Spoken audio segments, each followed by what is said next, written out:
Israel और Hamas के युद्ध का जो कवरेज हम आज नेशनल मीडिया में देख रहे हैं, उसको लेकर 2-3 चीजें उल्लेखनीय हैं। सबसे पहली बात तो ये कि आज सुबह कुछ ऐसी तस्वीरें मैंने देखे एक मेन स्ट्रीम मीडिया में, और वो देख के मैं काफी चौंक गई और मैं काफी डिस्टर्ब हुई।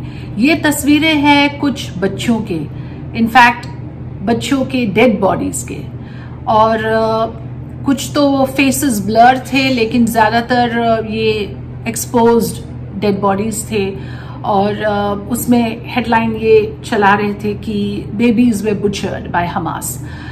मतलब ये कि आपको दिखाना है किस निर्ममता से हमास ने बच्चों का हत्या की, इन्फेंट्स जो है उनकी भी हत्या की।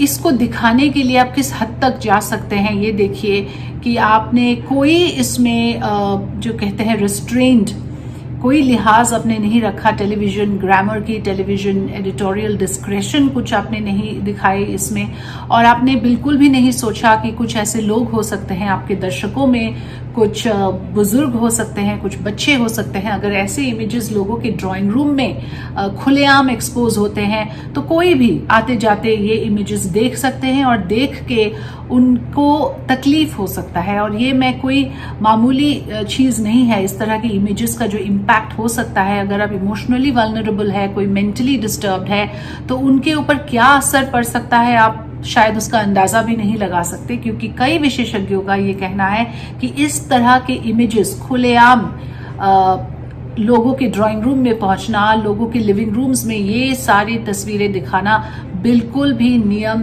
के खिलाफ है, टेलीविजन रूल्स के खिलाफ है।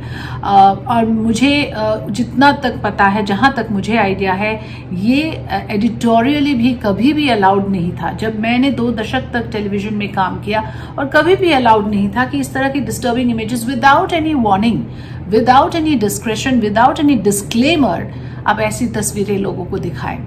ये सिर्फ एक ही बात को साबित करता है कि आप के मन में दर्शकों की संवेदनशीलता की तरफ कोई आदर नहीं है। You do not respect the sensibility of the viewer.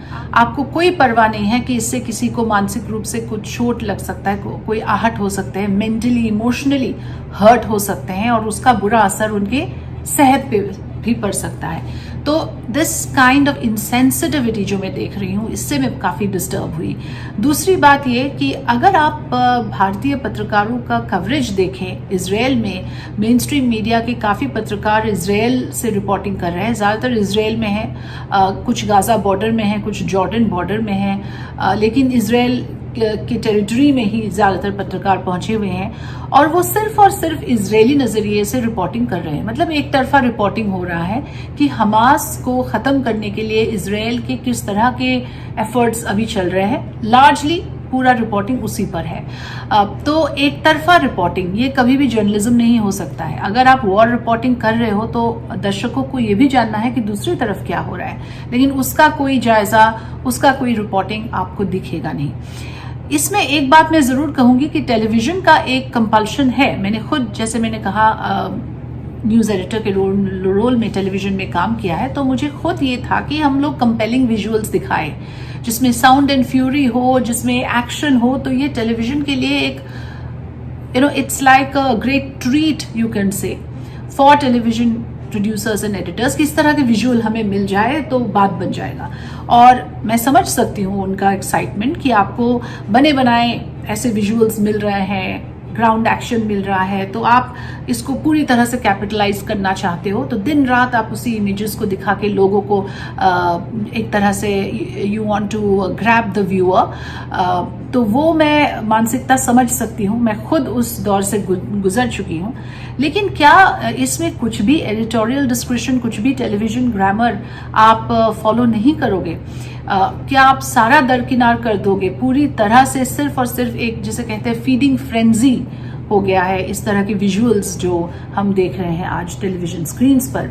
एक तरफा रिपोर्टिंग तो है ही, साथ ही मैं ये कहूंगी कि एक इजरायल को सपोर्ट करने की जिस तरह का एक होड़ लगा है, ऐसा फील होता है कई बार मुझे देख के जैसे भारत ही युद्ध में शामिल है। और इजरायल नहीं, भारत के खिलाफ हमास का अटैक हुआ है।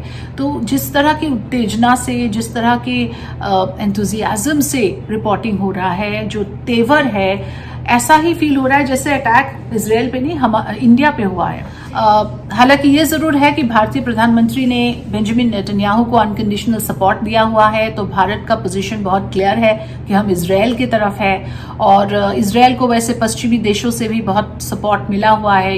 एंटनी ब्लिंकन वहां पहुंचे हुए हैं, उन्होंने भी कहा कि हम आपके साथ तब तक खड़े हैं जब तक ये युद्ध चल रहा है। तो इजराइल के पास तो बहुत सपोर्ट है ही, और इंडियन मीडिया भी पूरी तरह से उन्हीं के सपोर्ट में लगे हैं। गाजा की तरफ की कहानी अगर आपको जानना हो तो आपको डिजिटल प्लेटफॉर्म्स में जाना पड़ेगा। एक अंश में पढ़ के सुनाना चाहूंगी आज जो मैंने पढ़ा।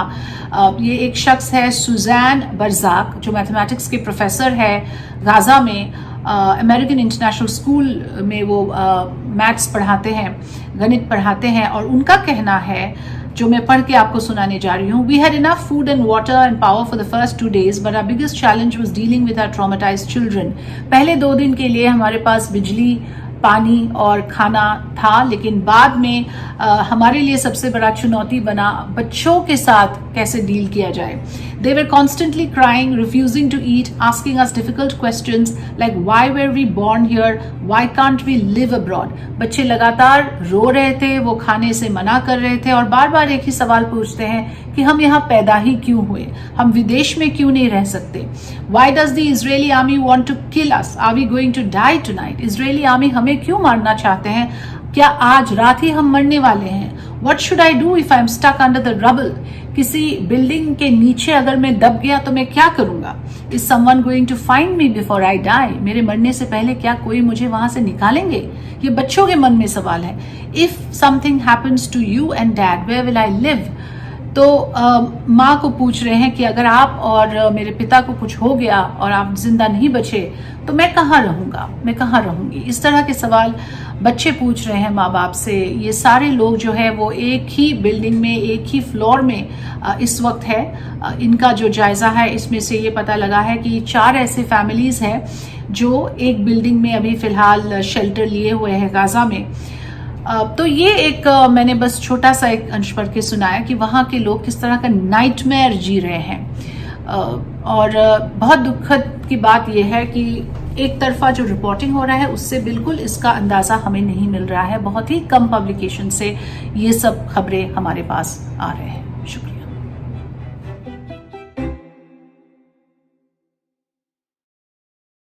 सत्य हिंदी का ऐप डाउनलोड करें गूगल प्ले स्टोर पर।